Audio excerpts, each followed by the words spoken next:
Alors si j'ai bien compris, votre métier c'est d'accompagner les territoires et les entreprises dans la réduction de leur impact environnemental. Pour résumer, vous devez exporter le Grenelle de l'environnement à l'étranger, c'est pas un petit peu ambitieux ça? Vous avez raison, c'est une ambition assez forte. Ceci étant, nous avons, avec un plan climat Air Énergie ici, que nous avons transposé au Brésil, dans une des régions les plus importantes du sud du Brésil, le Rio Grande do Sul. C'est à peu près 12 millions d'habitants. Nous avons, je crois, en partie réussi ce pari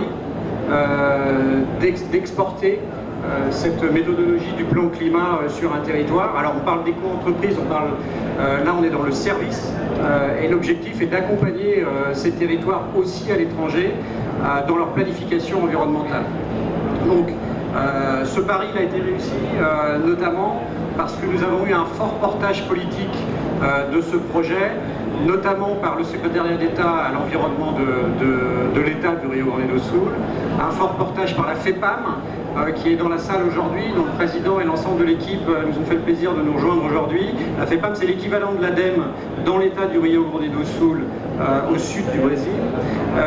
Et un lien très fort s'est créé entre la FEPAM et l'ADEME. Donc c'est cette cristallisation entre tous ces acteurs institutionnels qui a permis déjà de porter ce premier projet qui a été financé par la France, notamment par un mécanisme qui s'appelle le FASER.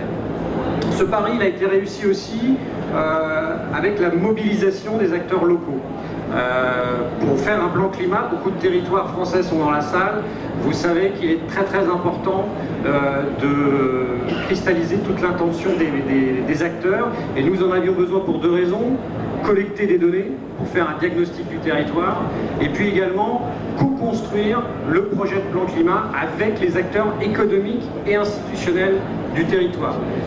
C'est un projet qui a duré pendant 16 mois, plusieurs meetings importants ont été faits à Porto Alegre, la ville de la concertation, donc c'était effectivement très enrichissant pour nous également français.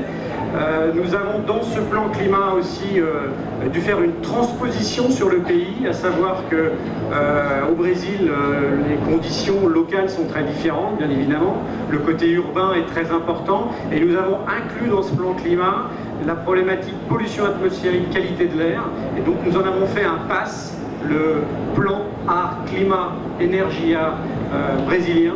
Et c'est aujourd'hui un sujet qui remonte jusqu'à Brasilia comme un projet de planification territoriale extrêmement intéressant.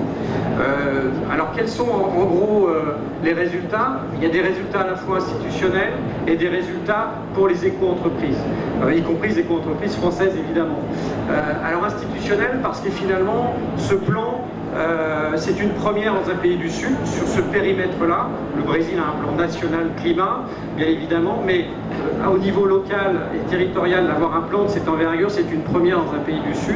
Donc c'était très intéressant que les indicateurs carbone, et notamment indicateurs pollution atmosphérique également, puissent devenir des voies de travailler transversalement sur tous les secteurs d'activité, l'énergie, le transport, les infrastructures, l'industrie, et tous les partenaires ont participé aux idées d'action qui ont pu être mises dans ce plan.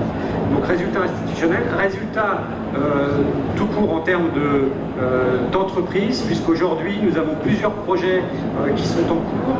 Un projet notamment dans la qualité de l'air, qui est un projet effectivement de rénovation du réseau de surveillance de la qualité de l'air de l'État, un projet assez ambitieux et important. Des projets dans le transport, avec des projets un peu difficiles à monter, mais notamment de bus à hydrogène, avec cristallisation sur l'arrivée de la Coupe du Monde à Porto Alegre en 2014. Voilà, donc des projets qui vont couvrir l'ensemble des secteurs, et également de traitement de l'eau, par exemple. Mais les gens qui utilisent des choses intéressantes, je vais devoir le faire.